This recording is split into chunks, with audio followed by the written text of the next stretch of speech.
let me show you how my account is built and where I was paying attention to while I was building it, and what I usually do when I get ready, let's say, for an event.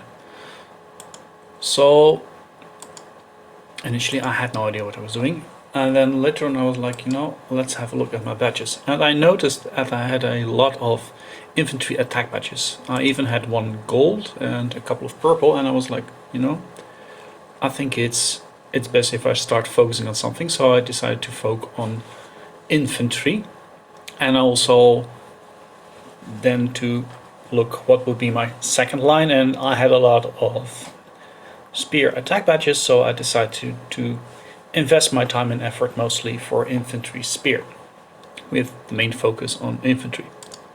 So knowing that, I checked also what I had for gear, and I started focusing on getting the parts which I would need, let's say, to have gold for my infantry, and then also for my spear. And I did that for all. And also when the King Guard set came up, I saw, for instance, that this lofty crown handguard was nice to have because it would boost up my infantry attack even more. So that's what I did, and also that's why I started killing specific rebel leaders more than others.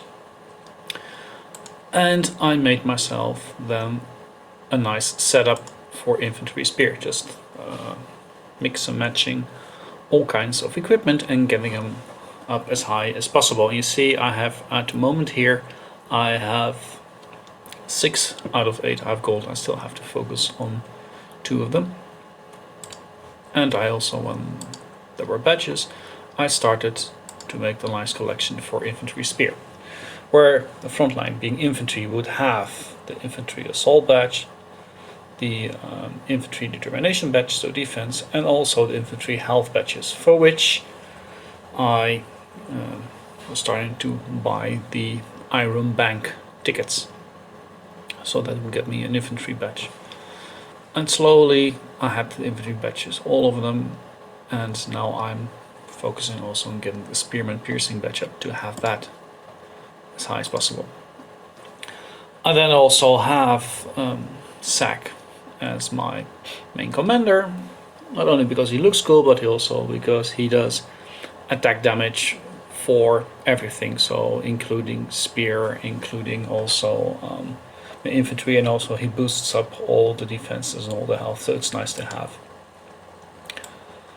Then also I looked at the commanders, which would be, in my opinion, best for infantry spear, and also focused on getting them up to 3 stars at least. Then also I had the purple dragon, and I have it all filled up with infantry badges, so that the front line does really a lot of damage. Then I also started paying attention to the troop appearance, and I really went forward in investing them into the appearances which are best for infantry. So for instance, this Hornhole Deserter I maxed out completely, and for instance this Small Folk I maxed it till the end of purple, because I really don't need the resource protection bonus, and my rally size isn't really that important to invest.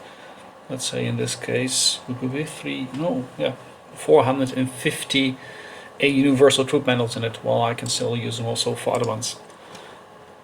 And I also started to invest the SS ones in the ones that give me initially total attack, and then I'll also go for the other stats. And since I'm going for total attack, you can see, for instance, here I have the King's Guard. I have it now at blue, and I'm still probably down close to 100 of getting it up to 9%. So this also would mean that I would need marching animations which match it. I don't have it at the moment for infantry spear, because I started as a cavalry lover, so I had it only for cavalry attack and spearman attack, but Well, it's nice enough. At least it will give a little bit of a boost to my spearmen, but later on I'll try to get the one from infantry attack, or I might go for the Ironborn because it gives me also a nice marching speed, but also total attack, so it will help everything. For the castle exteriors, I had initially only the Rose of the High Garden because it would boost my spearman attack, but later on I got, of course, also the Dornish Tree because that would boost up my infantry attack, doing more damage even on enemy spearmen. And I started also a nice collection to have of army shelter ones. As you can see, I have a couple of them because those are nice to have, so you can hide your extra army, your reserve. And for this case, I can also swap, if possible, very fast my exterior to give also cavalry attack, maybe a boost if I ever happen to have also nice, decent cav medals and stats.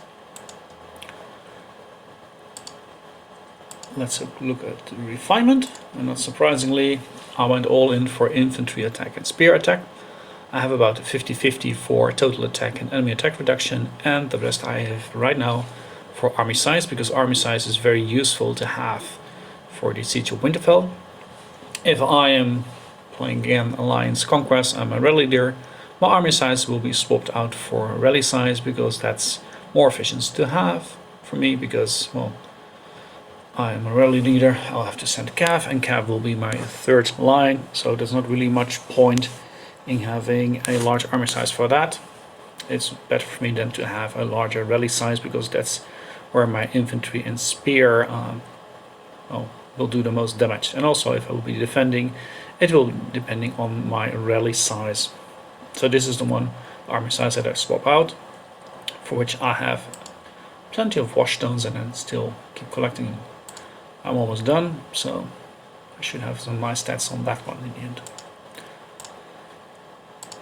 If I go to battle, I also switch fast my talents. When I'm not in war, I have them so-called for infantry training and gathering, because with this number of points that I have right now, I can already max out my infantry attack, which is nice to have in attacking camps. And if I go to war, I'm going for my infantry spear, which means basically almost everything is maxed out apart from the spear attack. I still have some points left. There are like 10 points left that I can put in spear attack, but the rest is all nicely boosting the my front line and infantry line. I also paid attention to getting my glory level up to level 10, because that will give me a nice army size, which is nice to have for every event, even if you're sending cavalry as a rally leader. And right now I'm trying to get my Bannerman Hall up to level 10, so I'll end up with a hopefully a ready size addition of 80,000 compared to what I have now. It's 120, and also it will also give the enemy total defense reduction of, in the end, 20%. After that, I'm planning to also put the dungeon up to level 10, because that will give a nice enemy total health reduction, and the same will be for the Hall of Faces, because that will give also the enemy a whopping 20% enemy total attack reduction. Well, that's just future planning. Then there is also the dragon. You can see I have this dragon which kills for spear attack and cav attack, and the other one I just have it for pure inf stats. Hopefully I will get another slot unlocked, and maybe with a bit of luck someday I'll have a skill from the kingdom event I can dump it in. It probably will be army reroute, unless something else will be better, then I will go for that one. Now if I go into the events, Alliance Conquest, I also give myself a nice army size buff. Usually I go for 50%, sometimes I go for 75%, depending on the occasion. Siege of Winterfell, there's no point using it. And I go for the total attack, I go for fervor, which is a little bit higher.